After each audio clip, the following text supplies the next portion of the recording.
welcome to the Awakening webinar series, where we seek to infuse the movement with voices and resources and inspiration for today's challenges. I'm your host, Michael Guzman, and I've got the pleasure of being here with Dr. Jerry Davisson.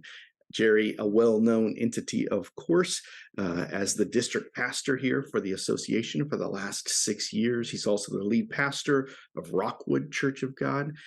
He also has his doctorate from Fuller Seminary in Missional Church. And then he served on numerous boards, currently serving on the board of Servant Solutions for the movement. So, Jerry, thanks for being here. Man, I'm so glad to have this conversation. I'm actually excited to kind of dig in and to hear even some more things that I haven't yet heard. So I am very excited, Jerry. Hey, Michael, thanks for having me on. Appreciate it. Yeah, so glad to do so. So, like I mentioned in the intro, I mean, you've been, the district pastor of Oregon and Southwest Washington for the past 6 years. That was really a homecoming for you. We were just talking about that on the call. You had originally been a part of this association. Almost everybody is going to know you already that might, understand it. But can you just give us a brief history of like your ministry? What led to you being both a district pastor and a lead pastor here in this year? Yeah, sure. So out of seminary, I was contacted by Sam Dunbar, who is a state pastor in Oregon, about the possibility of coming back to the state and planting a church in Bend. And so that's kind of how our journey, how we came back to Oregon.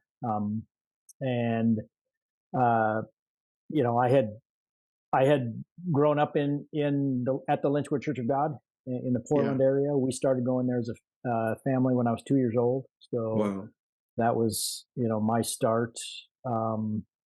And so, doing that and coming back to Oregon to plant a church, did that for 3 years. So, yeah. Nice. What about, let's go back in time. When did you first come to Christ? And so you're there at Lynchwood Church of God. Was that part of your journey coming to Christ, or was that later on? What was that like for you? Yeah, absolutely. That was a huge part of my knowing Jesus. I grew up in a time when altar calls were a big thing, and my pastor, who I grew up under, Gerald Weber, seemed like every Sunday there was an altar call and a call to and away from, to Jesus, away from hell. And so, as a young person, I certainly didn't want to go there. So had a number of conversion experiences at the altar. Really probably around 7 or 8 was the first time, I knew Jesus. Yeah, pretty young. Was baptized fairly young as well. I actually have been baptized twice because I wasn't sure the first one took. I was such an ornery guy, but that kind of started my journey of faith. So I grew up in the church. I grew up in the youth group. When did it get real for you?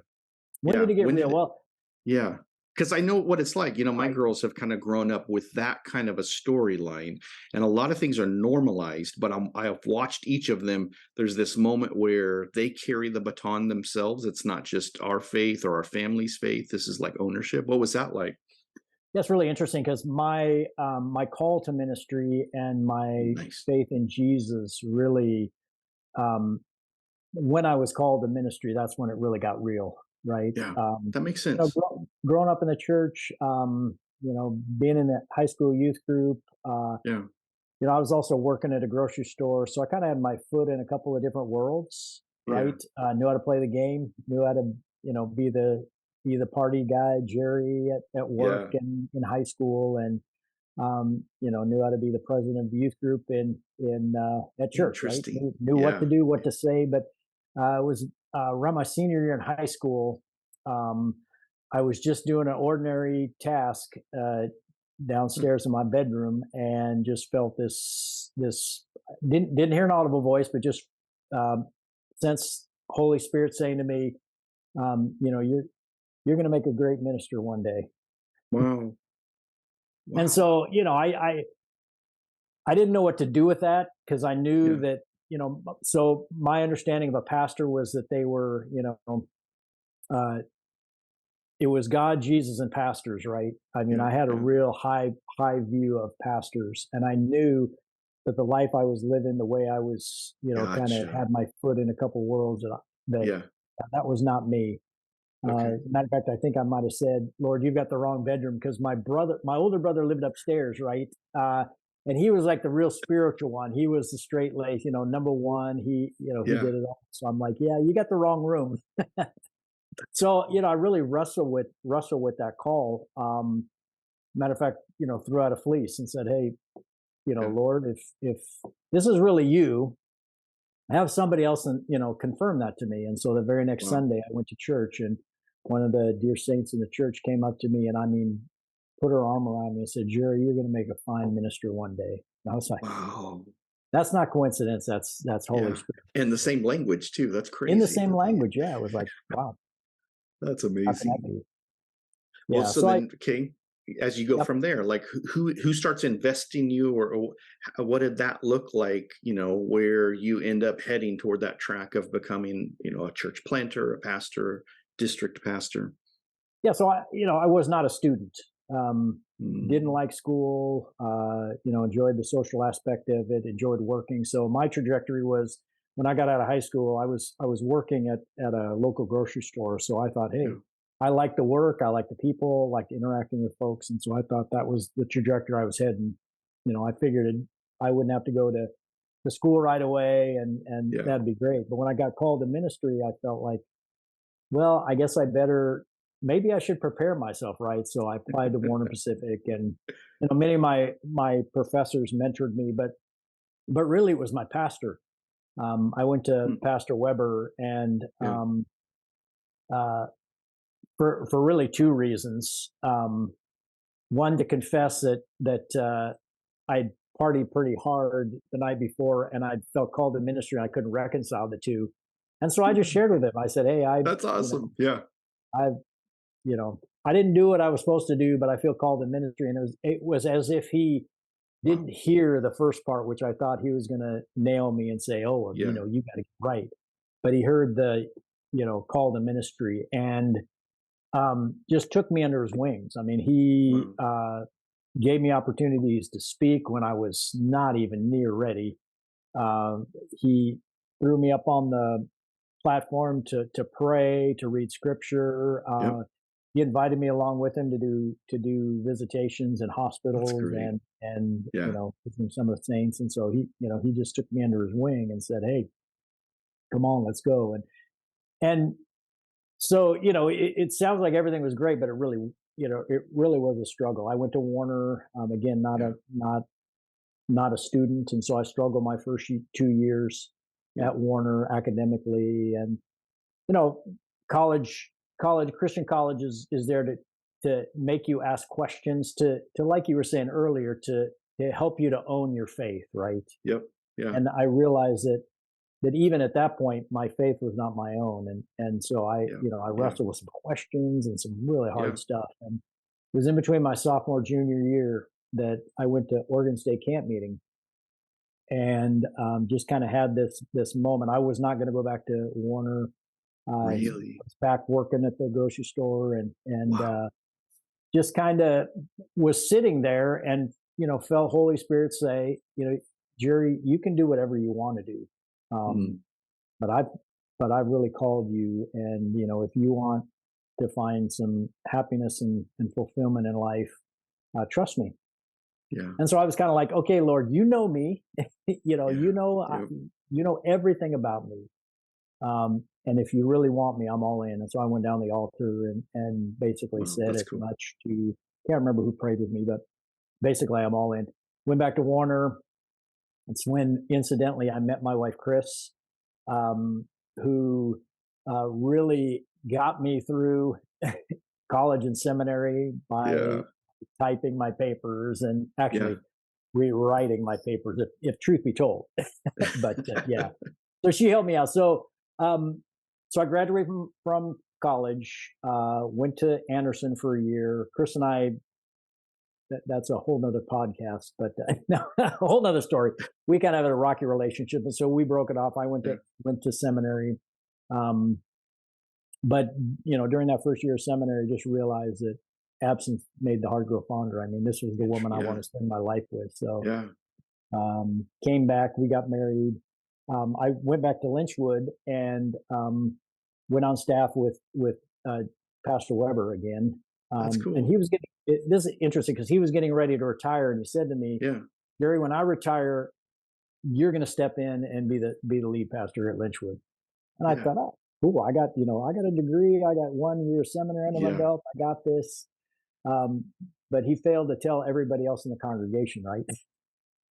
So when it came time for applications, Jerry puts his application in, and long story short, and God's providence, they chose someone else. And so Chris and I went back to seminary, finished that degree, had our first child.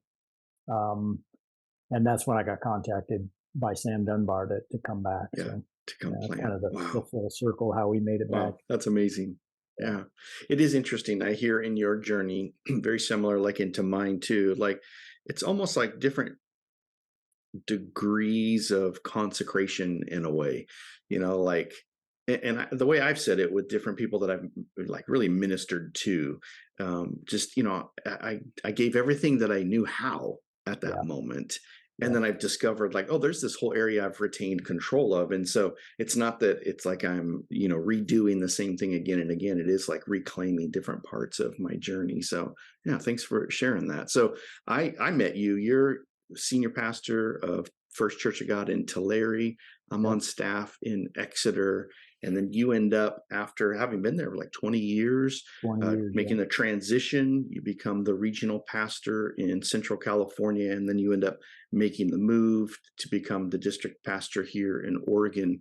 So I think it's interesting. You have had the opportunity to be both local level pastor, and currently still are, and district pastor. Can you talk about like what's different between those roles? Because not everybody gets to be in the seat. You might be able to watch what's happening, but there are some key differences. What do you notice there?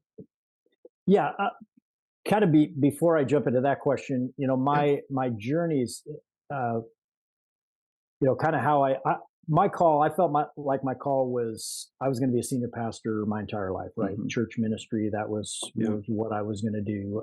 When a lot of my friends were studying for youth ministry, I always felt called to senior ministry, which is interesting. And so, at Tulare, I'd been there for 17 years, thought, this, I could see myself doing this here like a Paul Binion, until, until Holy Spirit says you're done. Right. But about year 17, there just this stirring in my heart, which kind of led me to kind of a stirring in my heart that if I kept doing the same thing, or we as the church kept doing the same thing, that we're gonna miss out. It's kind of when the whole missional church conversation began, and so I enrolled in at Fuller and started my doctoral work, and that.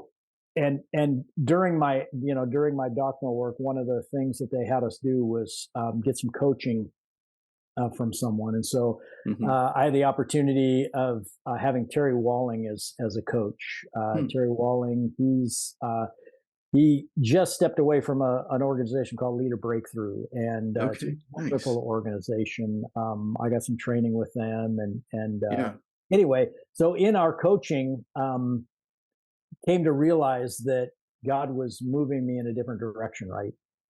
So we made the hard decision to step away from just a wonderful church, wonderful situation.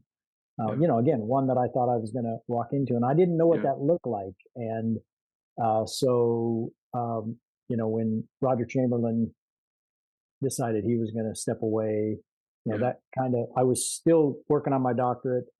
That was part-time. So, thought, maybe that'll work. So 8 months in, we decided that, no, we got to move away. But and that's when actually we moved back up to Oregon. And I didn't know what I was going to do. I had throwing my application out to a couple different churches. Then I found out that Dave Shrout, the district pastor in Oregon, was retiring, so I kind of Yeah. threw my hat in that ring, and and 6.5 years later, still in that Yeah. position. But Here yeah, you are. Yeah. I guess for me um, the the difference between pastoral ministry and district ministry, one of the huge differences is, Hmm. in pastoral ministry, you're walking with the same people week in and week out. You're Yep. interacting with them sometimes once a week, sometimes 2, 3 times a week, right? You're in their times of crisis, their Yeah. births, deaths, all of those things. And one of the things I found in regional ministry is it's not that way, right? Yeah. Uh, you have to really be proactive to make the contacts with pastors, because pastors are busy people, and Yes. Yeah. some pastors are eager and want to be in relationship with you as a district pastor, and other Yep. pastors see kind of the district pastor as like the principal, right? If the district Yeah. pastor calls, it's like, what did I do wrong? Or Yeah. if you go and visit their church or take them out to lunch, it's like, uh, you know, thanks for the eval. We'll see you next year when it's time to, get Yeah. reevaluated. So it's just a different type of ministry, between the two. So Yeah. uh, there's some pluses and minuses to both, right? Yeah. I hear you. And one of the things So that, just to go say, ahead. one of the things that Chris and I wrestled with in taking this position was, really that typically the expectation of a district pastor is that they're in a different church every Sunday, Yeah, right? you're Visit a right. different Yeah. church. And, Chris and I knew that, you know, having done that for 8 months in Central Cal, realized that wasn't going to work for us. We needed a Yeah. fellowship, we needed a group. And so, kind of pitched the idea with the association that, hey, if I can make contacts different times of Yep. the week with pastors and churches, you know, can I not do that? And, was given the green light to do that. At Yeah. least from the leadership team that hired me. So Yeah, I hear you. before we I get into learned a that. lot about that from you. I think I remember during that transition, that must have been where that seed was planted. I was leading Church of God Exeter while I ended up, kind of putting my bid in for that role as regional pastor in Central California. And yeah, tried to renegotiate an expectation that I wouldn't be visiting on Sundays because I was here as lead pastor in Exeter. And actually, I think it worked out really well. But I do think, yeah, there were different expectations. Maybe the council there was on board, but if there's a pattern in place already that pastors come to expect, yeah, sometimes that doesn't Right. always trickle out all the same Yeah. way. Yeah. So that's a good segue into this. I know that when you were called as the district pastor of Oregon and Southwest Washington, there were these three priorities that you were tasked with: discipleship, leadership, and relationship. So kind of taking that idea of doing things a different way and having those priorities. Here we are 6.5 years later after that. Tell us kind of, maybe, that if you want, you can go into the backstory of all that, but where do you feel like you are now? What would you like to do differently? Where do you feel like there's still room for growth with those priorities? Yeah, I think, I came on board as district pastor during a time of transition in the Yeah. district. The district had just reorganized into 8 regional groups. There was, from what I understand, and somebody who lived through it can maybe correct me if Yeah. I'm wrong, but there was a real program heavy ministry in Oregon and Southwest Washington, and it was a good thing, right?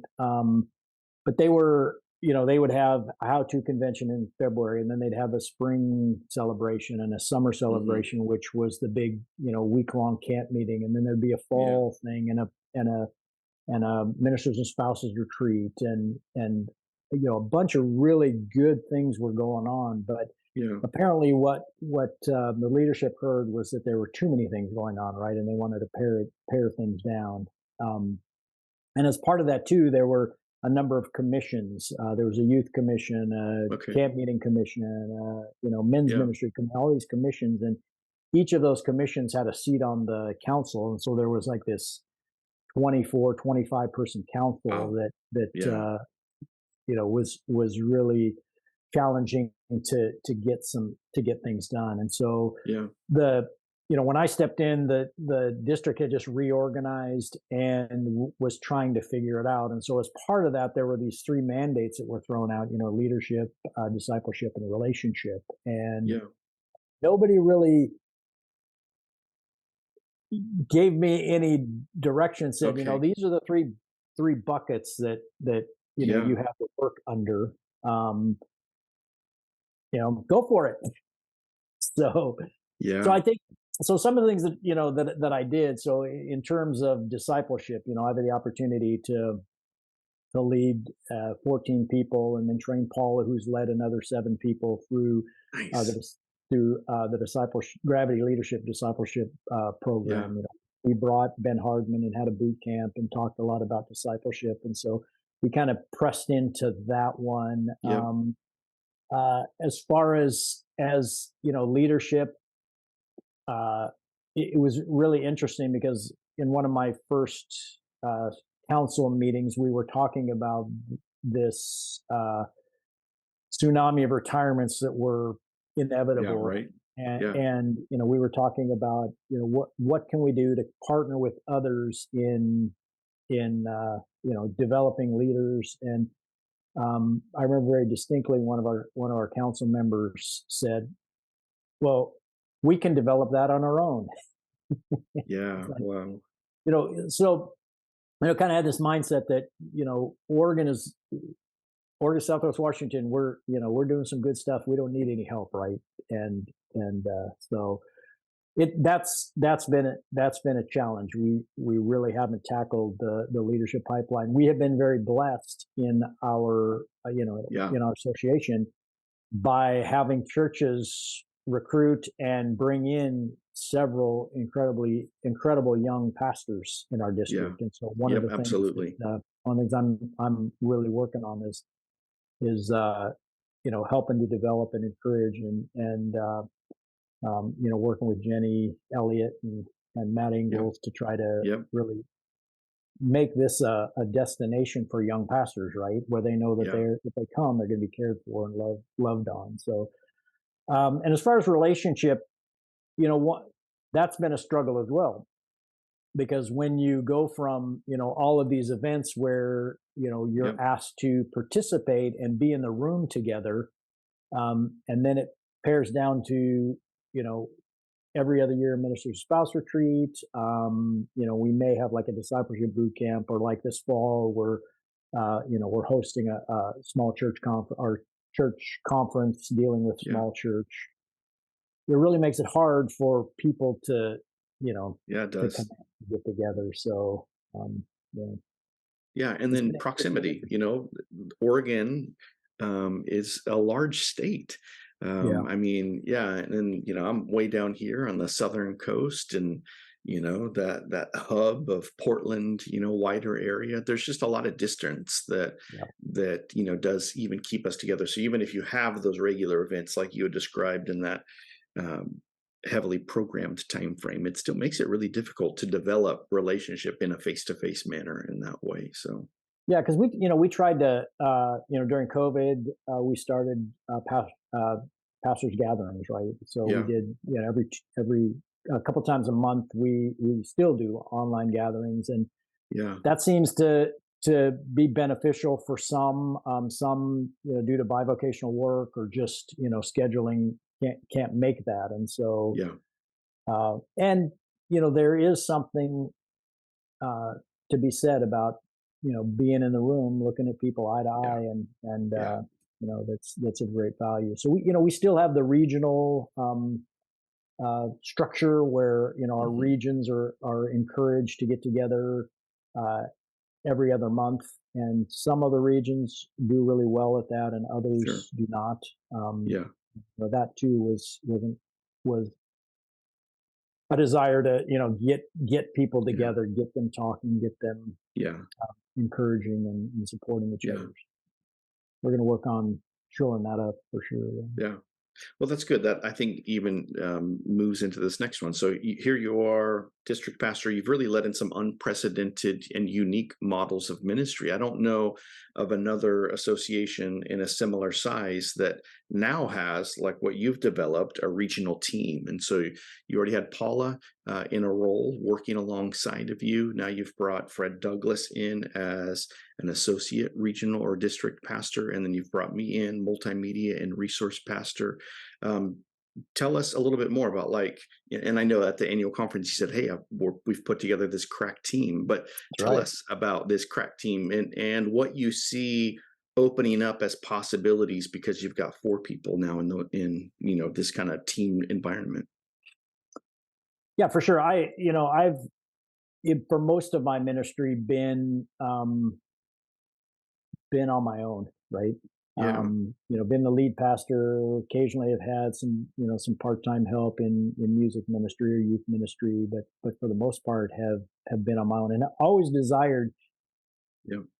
understanding that I have some gifts, um, Yeah. but I don't have it all. I don't know it all, right? And Yeah. I so, hear you. as I was Yeah. thinking and dreaming about what gifts I have, one of the things that really lights me up is coaching and mentoring and Yeah. discipling.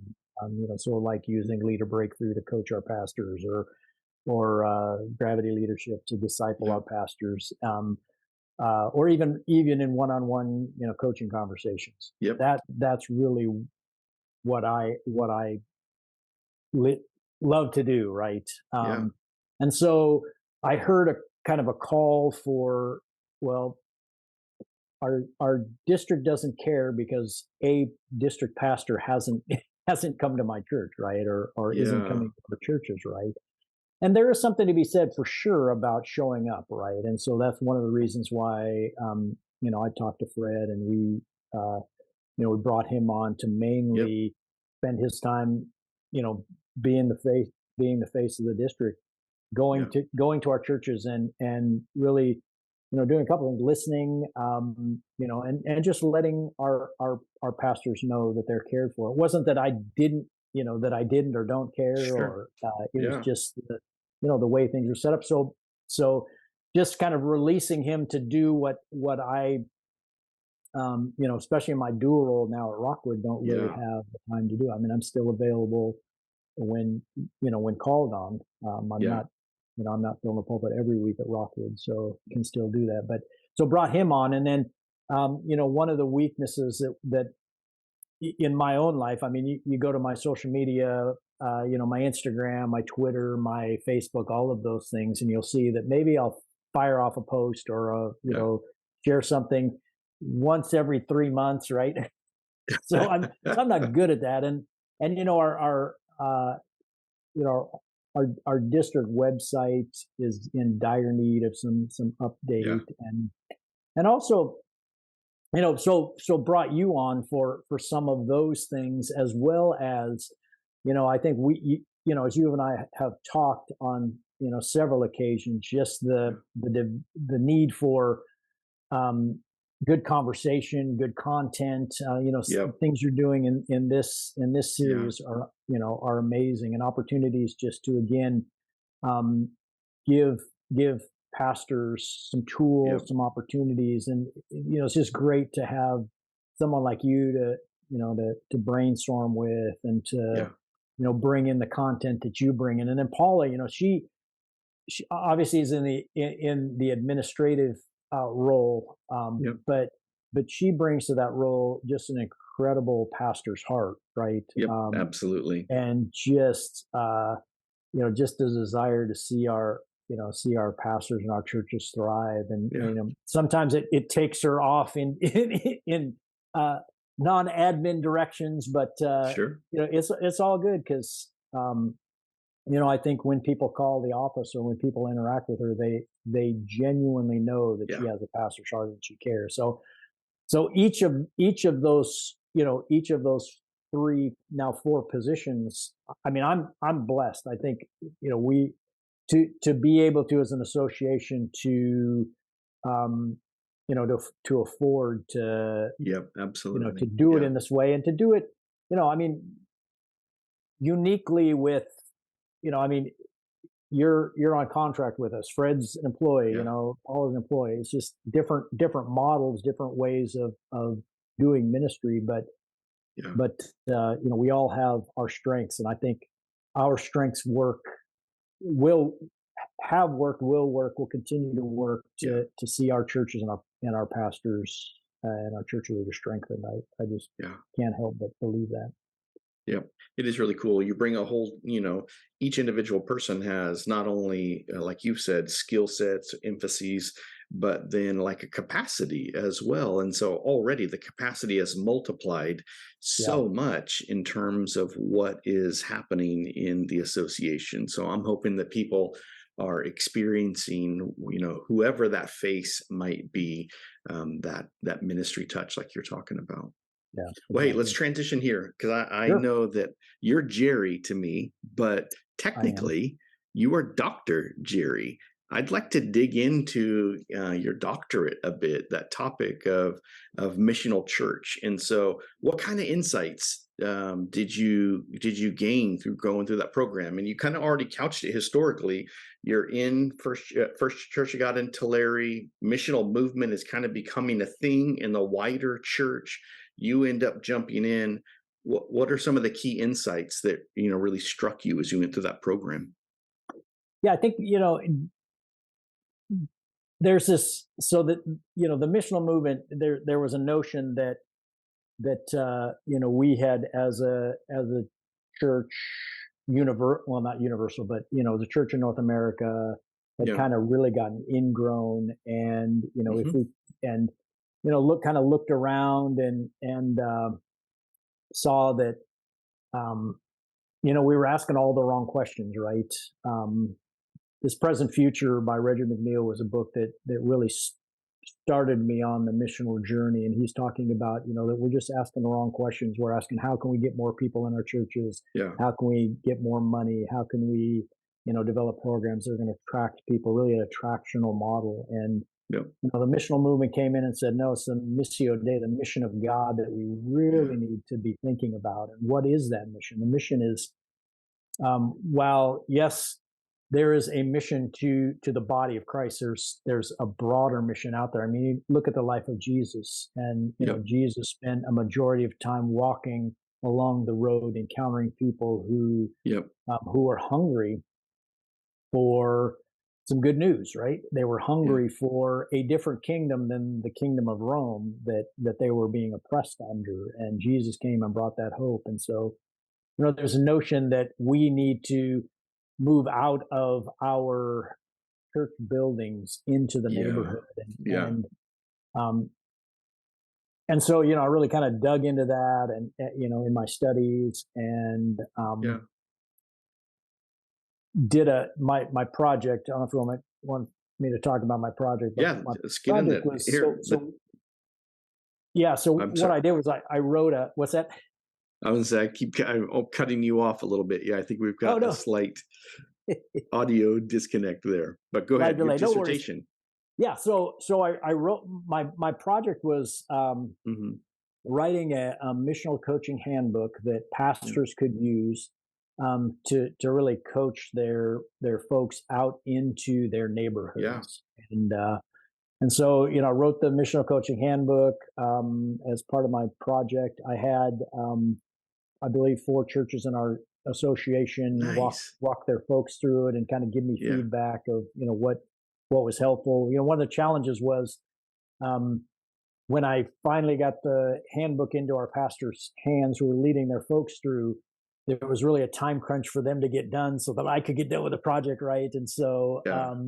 one of the feedbacks I got was, the content was good, but we need more time to do this right, Time. Yeah. to do Yep. this right.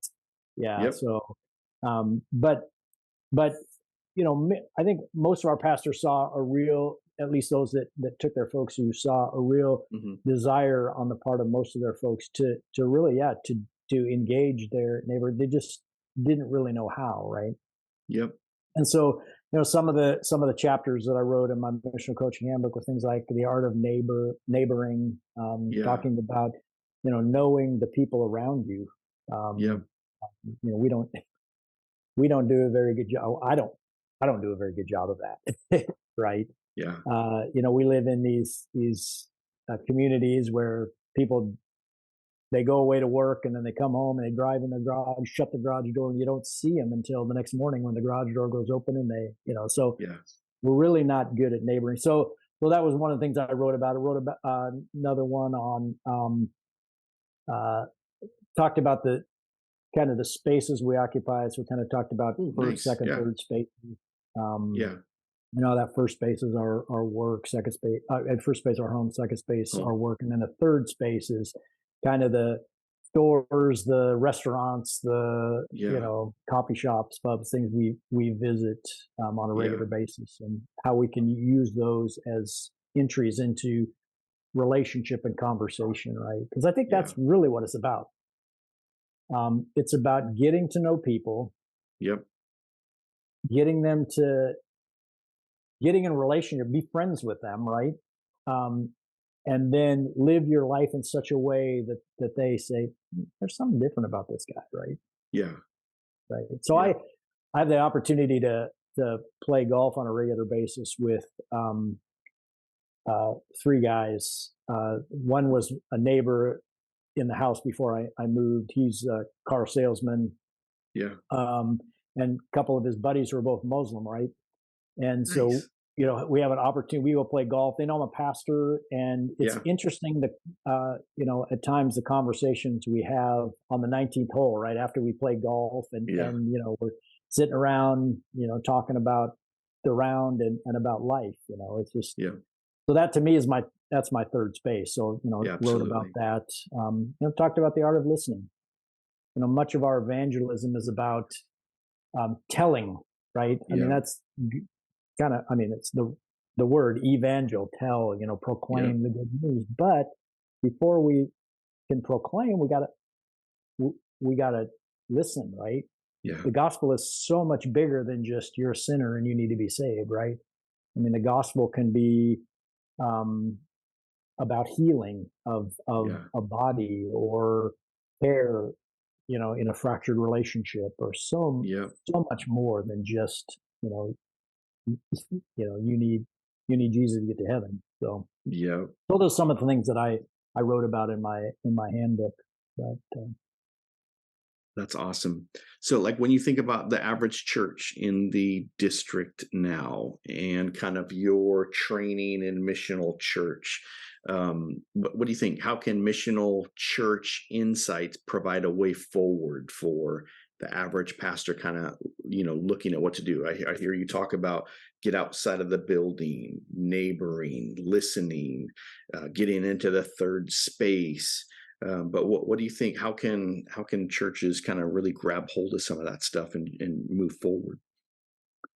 well, I think, you know, one of the things is the importance of knowing your neighborhood, knowing your context, knowing who's around you, right? And Hmm. again, that's a challenge in our day and age. Yeah, it But is. so I think we, you know, need to find opportunities to really get to know our neighbors away from, you know, other than inviting them into our building. So a couple of things we've done at Rockwood, and one of the reasons why Rockwood said, "Hey, come help us out," because they knew that I had done this doctoral work, Yeah, so you know, a couple of things we've done.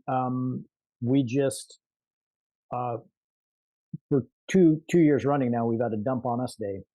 And basically, we rent a huge dumpster and then send out flyers or social media yeah, posts and say, "Hey, come bring your junk. It's springtime. We know you do spring cleaning, so come on down." And it's given us a wonderful opportunity to, you know, meet some of our neighbors. You know, the first year we had it, it was you know, from like 9 to 2 or until the dumpster was full. I think the dumpster yeah, might have got yeah. full at noon. we Oh, were wow. we had the dumpster full in, you know, almost an hour and a half this time, and so we were turning people away who were Wow. bringing their junk. Like Wow. there's so, you Yeah, know, there's this real there's this need for um you know, people to unload their junk. And then the conversations we had one guy who brought a load, and then he stuck around and yeah, said, "Hey, can I help you? We're like, sure, yeah. So we had some great conversations. And then next week, we're having our second annual community barbecue where we just Nice. open up our parking lot, throw on some Yeah. burgers and dogs, invite our neighbors to come and just hang out with us. And Very cool. we don't do it as a, you know, we don't look at it as okay, we're going to do this, and then the church is going to be flooded with visitors, right? Yeah. Yeah. Um, as a church growth strategy. But one thing we have found is that we have 3 or 4 regulars since I've been there that are from the neighborhood that Yeah. have come because they've watched us and said, "You guys do care," and Yeah. so they've come and they've hung out with us and it's been kind of cool. That is really cool. Yeah, and I hear you. You're creating those third spaces, you're connecting with people. And I think some of the challenges I faced, I'm sure it's similar for you, is that it's the event is important because the event Right. is like the third space connection, but it's what happens there in the relationship and then what happens on the other side of the event. I think so many times, Right. 9 to 2, here we are. Okay, 2 o'clock, we're done. And oh, won't it be great when we do that again next year? And I hear you really with intentionality, looking to build those connection times and then looking to build something out of that as well. That's really Yeah, cool. exactly. Because So, without those relationships, really, we're just throwing up an event. And talk about the churches in our association. And one of the yeah, challenges I see, and one of the challenges that was reported to me from those that actually use the handbook, was that their yeah, congregations are old, right, or they're yeah, older yeah, folks, and um, it's difficult for some folks. I'm not going to say all older folks, but it's difficult for yeah, some folks to get out and and really engage their sure. neighbors. Although one of the beautiful things about our community event last year was we had over 80% of our congregation come and Nice. participate, right? Meet the Yeah, neighbors. If it was just passing out some chips or going around tables, yeah, saying hi to our neighbors. So it can be done, but it is challenging for some of our older folks. And yeah. Yeah. How about uh, this? We'll wrap up with this question. So sure. we've got missional church conversation on the table, relaying it next to, kind of the average church in Oregon and Southwest Washington. But now here we are too, not only kind of in this post-Christian world, which has largely been happening over time, but now post-COVID too. What do you see? What did COVID accelerate for us and help? And what did COVID really hinder, kind of from your angle and perspective? Yeah, I think one of the things that COVID really accelerated was our most of our churches getting online, right, an Yeah. online presence. And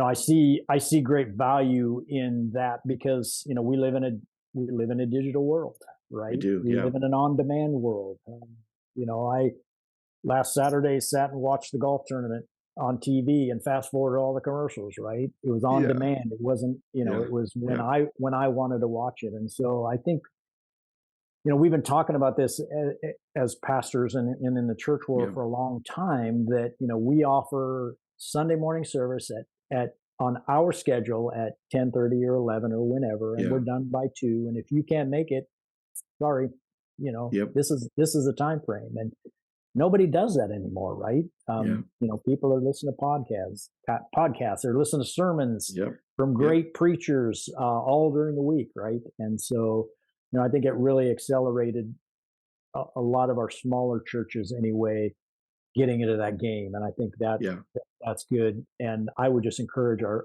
pastors and churches to keep that up. Don't yeah, you know, absolutely. don't let that go. It's one of the things I think it accelerated. There are a lot of things I think that COVID brought to the surface. Yep, One, our aging, dying congregations, right? yeah, I've talked to a lot of our pastors in the association whose churches, attendance-wise, have not recovered yep, since COVID, right? There have been some that have at least regained, if not grown, but most of them have shrunk by a large percentage.